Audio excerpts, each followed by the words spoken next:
Nagdangkang magreklamo, ngunit wala pong nangyari. Yun po yun ang kaya sila nagpunta sa ICC.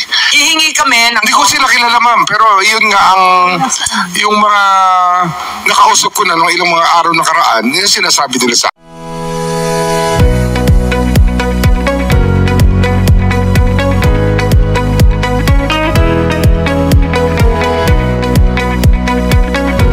ko lang ipakita yung orig nating defender ng ICC dito sa Senado. Balikan lang natin ang dating Senadora Miriam Defensor Santiago po.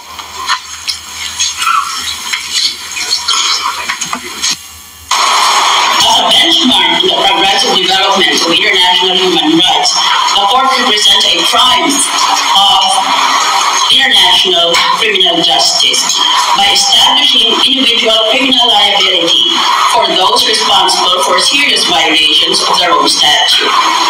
The salient features of the Rome Statute are as follows. Bullet.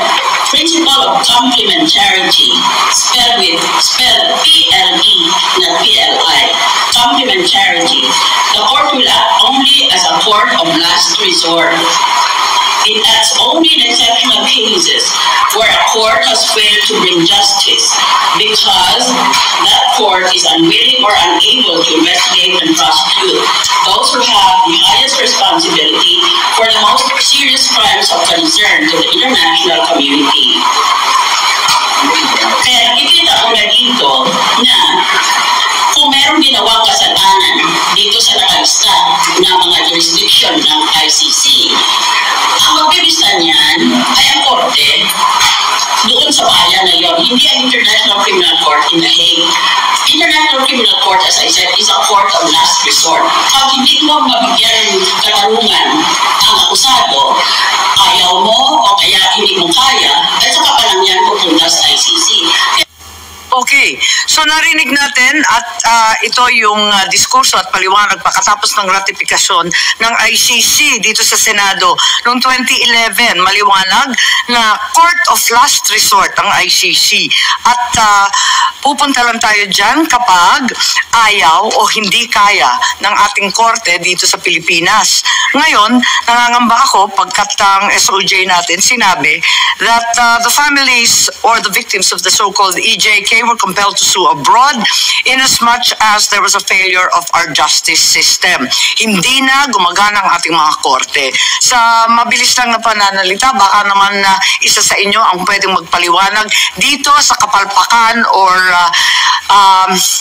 kawalang kakayahan ng ating korte na umandar. Kasi yun ang sinabi. Pero ang sabi naman ni Senator Santiago, the rule of complementarity, I think the DFA is more than familiar with that. Kabisado natin yan. Lahat ng treaty, complementarity ang sabi eh.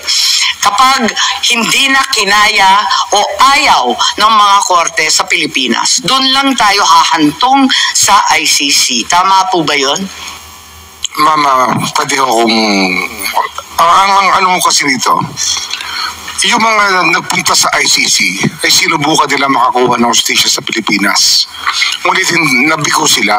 Pero sinabi ni Senator Cayetano kanina, ni walang naghain ng kaso dito. Yung ang problema nga po rito kasi, yung mga nangyari lalo na sa Mindanao, wala ho talagang paggalaw ang mga piskal ng panahon na yun. Hindi talaga gumagalaw ang kaso.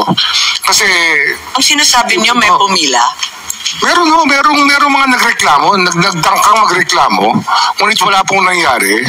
Yun po yun ang kaya sila nagpunta sa ICC. Hihingi kami ng... Hindi ko sila kilala, ma'am, pero yun nga ang yung mga nakausap ko na nung ilang mga araw nakaraan, yun sinasabi nila sa amin.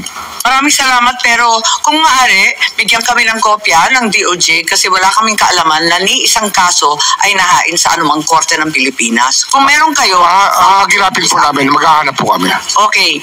Pero, parang inaamin ngayon ng ating kabinete, lahat ng mga kinatawan na narito, na yung ating judiciary system, ang ating mga korte, hindi na gumagana. Gumagana po. Gumagana ang ating judiciary system. Pero narinig natin ang dakilang senadora na nakalipas na huling hantungan lang ang ICC. Dapat hindi pupunta doon kung hindi talagang palpak na, talagang surrender na Nga ho ito eh. kaya. Ilang taon na nga ho silang nagpunta sa ICC.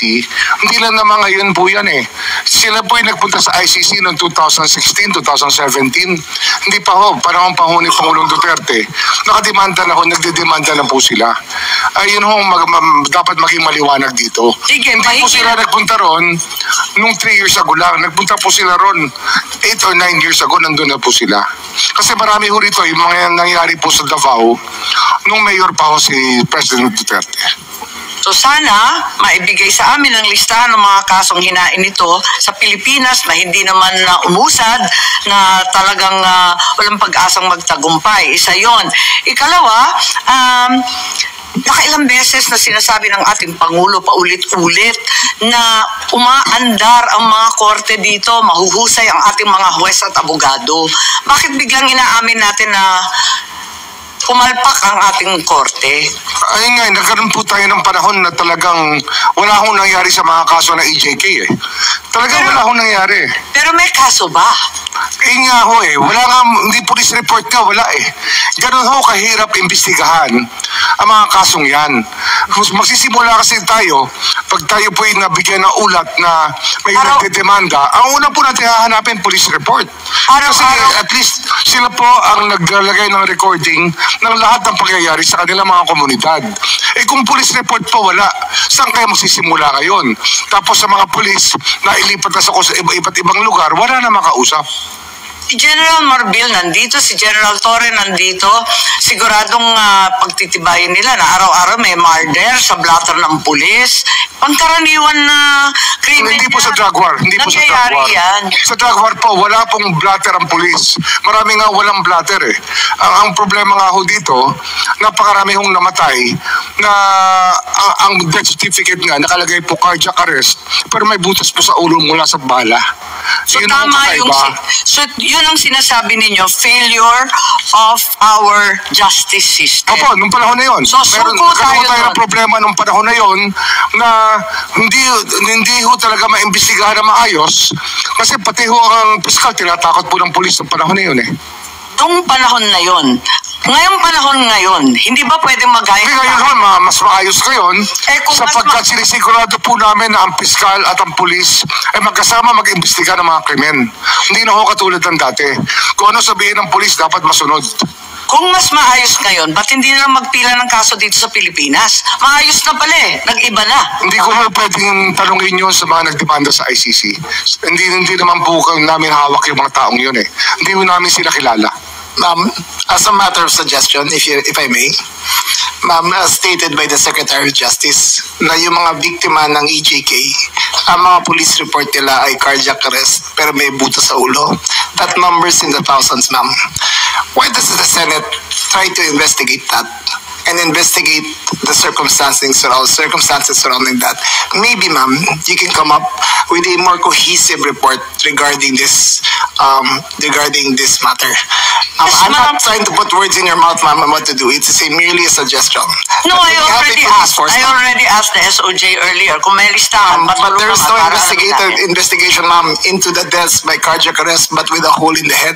Kaya nga Did the sinasabi Senate ko kung may investigate that, listahan, ma'am? Did the Senate magtulungan investigate tayo. it, ma'am?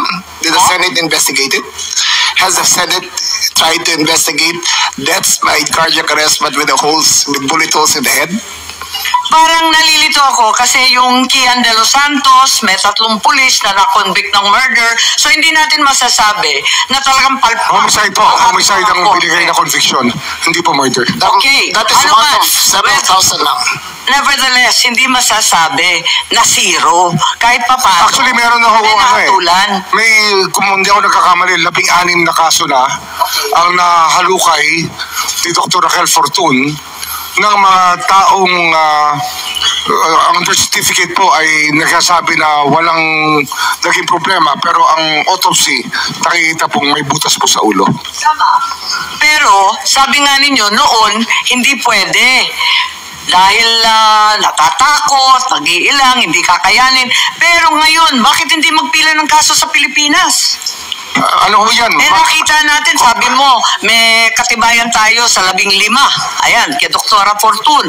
Andyan, meron nakikita, may marami ho kasing komplikasyon ang pag-iimbestiga ng ganitong kaso. Diba lalo makalat ka rin pa hanggang lahig? Mas madali na dito. Isang katulad po niyan, yung ballistics. Pagka may nangyari pong pangyayari na may binarel o may pinatay, ang dapat po dyan, yung scene of the crime preserved, yung ballistics kinukuha. Wala mang ballistic report, wala mang police report.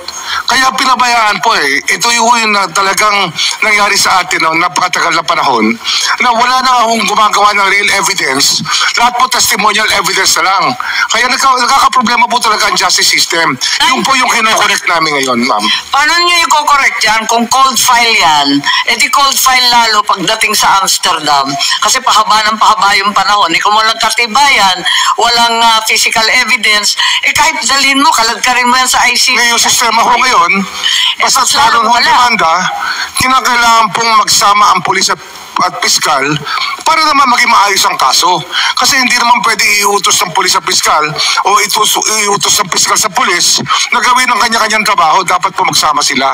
Yun po ang gist ng aming training program ngayon between the police enforcers and the fiscals. Tapos itatransmit pa yan sa ICC, di ba? Di mas mahaba yung proseso, mas natagalan pa tayo, mas kawawa yung mga pinatay o allegedly na murder, mas hahaba pa yung proseso eh. Kung dito, di harap-harapan na lang na matapos na.